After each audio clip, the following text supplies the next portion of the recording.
Nih teman-teman, jadi aku dapat pesanan ya, ini buket tuh, buket rokok sama jajan beng-beng 2. Ini kebetulan isiannya orangnya bawa sendiri, jadi aku cuman jasa hiasnya aja nih.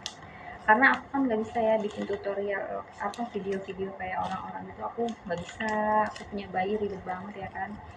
Jadi aku kasih kalian tuh, kasih tahu kalian ini finishnya kayak gini. Dadah.